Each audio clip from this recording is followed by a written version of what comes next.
Horizon filmed him at the World's Fair in New York. He's Arthur Clarke. Trying to predict the future is a discouraging and hazardous occupation because the prophet invariably falls between two stools. If his predictions sound at all reasonable, you can be quite sure that in 20 or at most 50 years, the progress of science and technology has made him seem ridiculously conservative.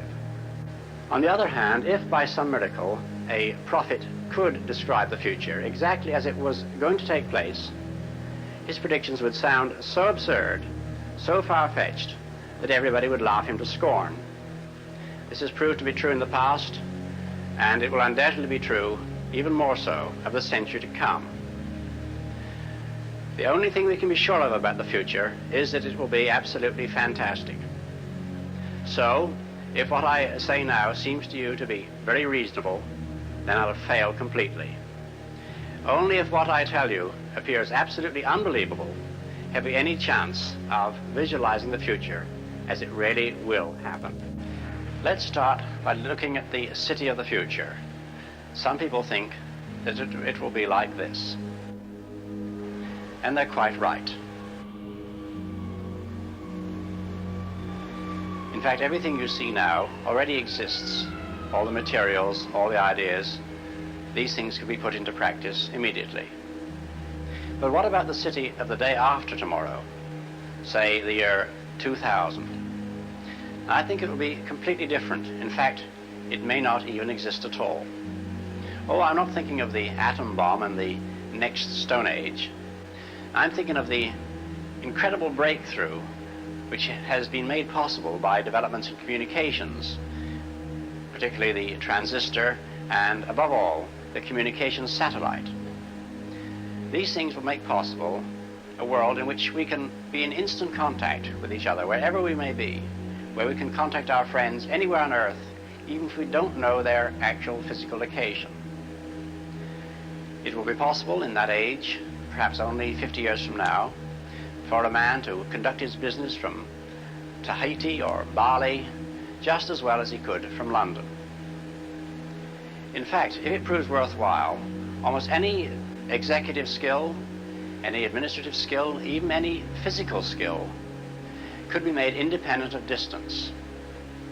I am perfectly serious when I suggest that one day we may have brain surgeons in Edinburgh operating on patients in New Zealand.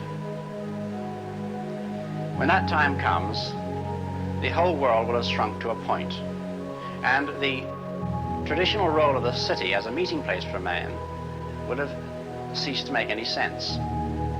In fact, men will no longer commute, they will communicate. They won't have to travel for business anymore, they'll only travel for pleasure. I only hope that when that day comes, and when the city is abolished, the whole world isn't turned into one giant suburb. In that world of the future, we will not be the only intelligent creatures. One of the coming techniques will be what we might call bioengineering, the development of intelligent and useful servants among the other animals on this planet, particularly the great apes and, in the oceans, the dolphins and whales. You know, it's a scandal of which we should be thoroughly ashamed that prehistoric man tamed all the domestic animals we have today. We haven't added one in the last 5,000 years. It's about time we did so, and with our present knowledge of animal psychology and genetics, we could certainly solve the servant problem with the help of the monkey kingdom.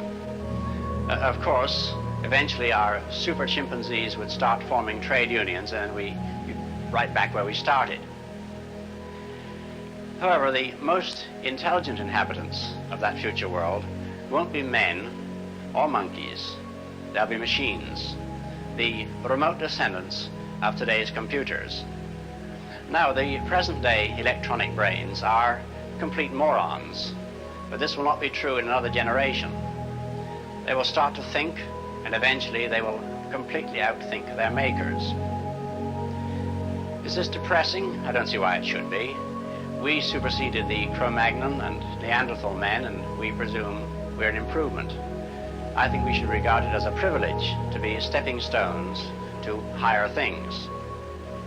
I suspect that organic or biological evolution has about come to its end, and we are now at the beginning of inorganic or mechanical evolution, which will be thousands of times swifter. But even if the future does belong to the robots, our bodies and our brains still have immense untapped potentialities. For example, to cope with the information explosion, we may develop a machine for recording information directly onto the brain, as today we can record a symphony on tape. So we may one day be able to become instant experts, learning Chinese overnight, for example. Or we may be able to recall completely memories of past events so that we seem to relive them. In fact, techniques are already known for doing this in a rather limited way at the present. Alternatively, we may prefer to totally erase past unpleasant memories. Our bodies will also be more efficient, and they'll last longer. After all, it's only in this century that a patient had a better than 50% chance of any improvement when he was treated by his doctors. One of the great medical discoveries of the near future will be a method of suspended animation, so that a man can sleep away down the centuries and in this manner travel into the future. This technique, which may possibly be based on deep freezing, will one day be used to send into the future people suffering from diseases or ailments beyond the ability of present-day medical science to cure. Though I don't really know how one will calculate the health insurance contributions to pay for medical treatment 500 years hence. Another use of suspended animation will be for the long-range exploration of space. In this way, us short-lived creatures will be able to travel enormous distances, although we may not, of course, be so short-lived in the future, because even immortality may be on the cards one day. However, even without immortality, we may be able to make journeys lasting thousands of years, and such journeys will be necessary if we ever wish to cross the enormous gulfs which separate us from the stars. Distance is so great that even light, traveling at 600 million miles every hour, takes years to cross them. But why should we attempt these immense voyages? Well, because it seems fairly certain that, at least at this moment in time, there are no other intelligent creatures in our own solar system. We'll have to go out to the stars to meet them. For certainly out there among the 100,000 million other suns of our universe, there must be many civilizations, perhaps far higher than our own. The first contact with intelligent extraterrestrials will be the greatest adventure in the future of man. It may not happen for centuries, but one day it will come. Meanwhile, near at home, there's plenty to do in this solar system on the moon and planets. Today, we can just reach the moon. Tomorrow, men will be living there. 100 years from now, some men will call it home. At the moment, it's a very unattractive kind of place to imagine as a home, and this is true of all the planets. There's not one on which unprotected men could live, or on which any form of life as we know it could exist, with the possible exception of Mars. However, 100 years from now, things will be very different. With the techniques which we are now acquiring, it will one day be possible to modify the environments on at least some of the planets so that men can live there without spacesuits or airtight cities. The technique for this has been called planetary engineering, and one astronomer has coined the very optimistic phrase, the reconstruction of the solar system. Looking as far into the technological future as I dare, I'd like to describe the invention to end all inventions. I call it the replicator, and it's simply a duplicating machine. But it's a duplicating machine that can make an exact copy of anything. Now, we're already familiar with perfect copies of printing, of pictures, and of sounds.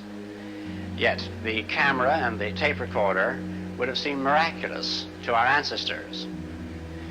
And to a medieval monk, who perhaps in his whole life only saw a few dozen books, each one patiently copied by hand, our present world, in which literally millions of books exist, would again have seemed absolutely inconceivable. Can we imagine a world in which objects can be made as easily as today we can make books? Well, don't ask me exactly how the replicator would work. If I knew, I'd patent it at once. Confronted with such a device, our present society would probably sink into a kind of gluttonous barbarism, because everybody would want unlimited quantities of everything, since nothing would cost anything.